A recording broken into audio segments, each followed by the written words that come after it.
Hello बच्चों, let's see this question. The question says light of wavelength 5000 angstrom is incident normally on a slit. तो एक light है जिसकी wavelength 5000 angstrom given है जो एक स्लिट पे इंसिडेंट हो रही है नॉर्मली यानी कि परपेंडिकुलरली, और first minimum of diffraction pattern is formed at a distance of 5 mm from the central maximum.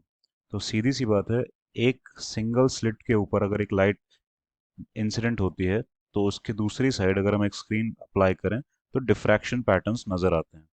और उसी की बात यहाँ हो रही है कि first minimum of diffraction pattern is formed at a distance of 5 mm from the central maximum. और डिफ्रैक्शन पैटर्न में एक सेंट्रल मैक्सिमम होता है, उसके अलावा कुछ उसके अलावा मैक्सिमम मिनिमाज होते हैं काफ़ी सारे, यानी कि ब्राइट और डार्क फ्रिंजेस होती हैं। If slit width is 0.2 mm, then distance between slit and screen will be what? तो यहाँ पे स्लिट की विड्थ गिवन है और पूछा गया है कि distance between slit and screen क्या होगा। तो हमारा की कॉन्सेप्ट क्या हो जाएगा यहाँ पे, पाथ डिफरेंस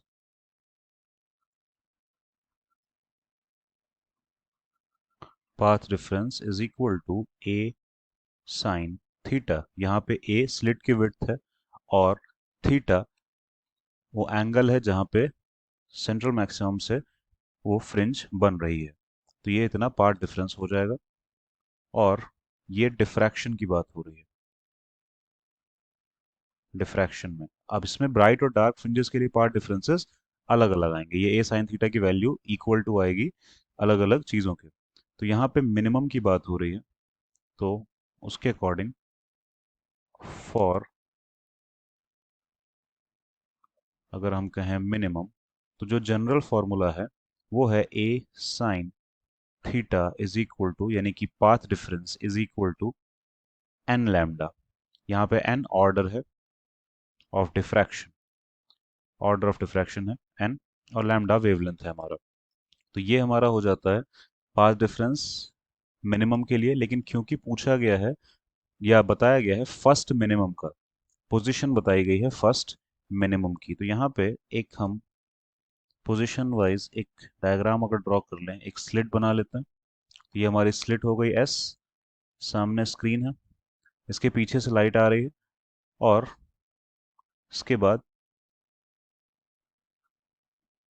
ये हमारा हो गया ओ पॉइंट, यहीं पे हमारा सेंट्रल मैक्सिमम बन रहा होगा। तो फर्स्ट जो मिनिमम बनेगा, हम मान के चलते हैं यहाँ बन रहा है पी पॉइंट पे फर्स्ट मिनिमम। तो इस तरह से हम कह सकते हैं कि लाइट रे गई होगी वहां तक, और यहाँ पे 90 डिग्री फॉर्म होगा क्योंकि ये दोनों स्क्रीन्स, ये जो स्क्रीन है जिसमें स्लिट बनी हुई है और एक जो स्क्रीन है जहाँ पे पैटर्न बन रहा है, डिफ्रैक्शन पैटर्न, दोनों पर पैरेलल है आपस में। और ये लाइन डॉटेड वाली परपेंडिकुलर गई हुई है, एसओ लाइन, इन दोनों के, तो इसीलिए यहाँ पे भी परपेंडिकुलर ड्रॉ होगा। एक तरह से ये डिस्टेंस है दोनों के बीच का, इसी वजह से ये एक राइट एंगल ट्राइंगल बन रहा है। तो ट्राइंगल एस ओ पी एक राइट एंगल ट्राइंगल है।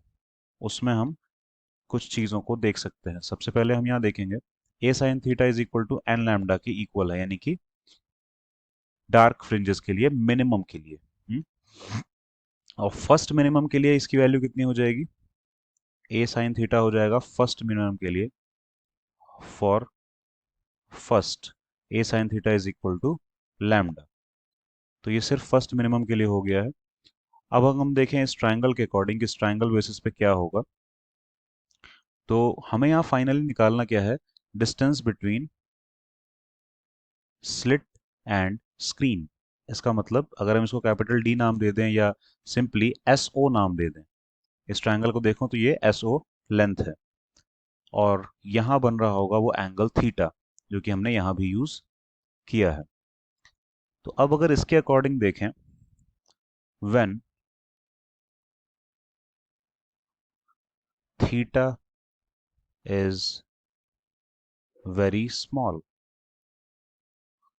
तो जब थीटा बहुत छोटा होता है तो हम क्या कह सकते हैं कि sine theta is equal to, sine theta approximately equal to theta, also approximately equal to tan theta, क्योंकि जब थीटा वेरी स्मॉल होता है तो उस केस में tan थीटा भी थीटा के इक्वल आने लगता है। तो ये तीनों आपस में हो जाएंगे इक्वल, यानी कि sine theta approximately equal to हो जाएगा tan थीटा। तो हम यहाँ पे इससे देख सकते हैं कि ये क्या हो जाएगा, जो a sine theta is equal to lambda था वो अब चेंज होके हो सकता है a tan theta is equal to lambda.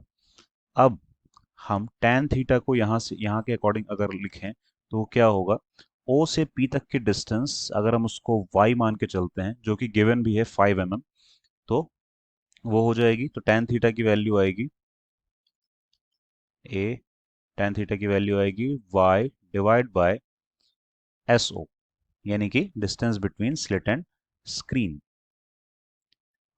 ये कुछ ऐसा हो जाएगा, distance between slit and screen. इसको अगर हम डी भी लेट कर लें तो चलेगा। तो वो हो गया y, ये हो गया d, perpendicular upon base y upon d। हमें फाइनल d कैलकुलेट करना है, ये इक्वल टू लैम्डा है। तो d की वैल्यू कितनी आ रही है, a y divide by lambda. अब a है स्लिट का गैप, यानी कि स्लिट की विड्थ 0.2 mm, तो 2 into ten to the power minus 4 भी बोल सकते हैं जिसको हम, इंटू y, वो गिवन है 5 mm, क्योंकि सेंट्रल मैक्सिमम O पे बनता है और वहां से वो 5 mm डिस्टेंस पे है, तो 5 into ten to the power minus 3 हो जाएगा। और डिवाइड बाय लैम्डा, यानी कि वेवलेंथ ऑफ लाइट वो कितनी है 5000 एंगस्ट्रॉम, तो उसको हम 5 into ten to the power minus 7 metre में कन्वर्ट करके लिख सकते हैं। अब यहाँ से ये दोनों कैंसिल हो जाएंगे, ये भी कैंसिल हो जाएगा पूरा, और बचेगा सिर्फ 2। इसका मतलब अगर हम, जैसे हमने एसआई यूनिट में सारा रखा है, तो वैल्यू जो डी की आ रही है वो आ रही है 2 मीटर, यानी कि gap between slit and screen is 2 metre, या फिर हम कहें 2.0 मीटर। तो क्वेश्चन के अकॉर्डिंग अगर हम देखें तो option C 2.0 metre is the correct answer. Hope you understood it well, best of luck.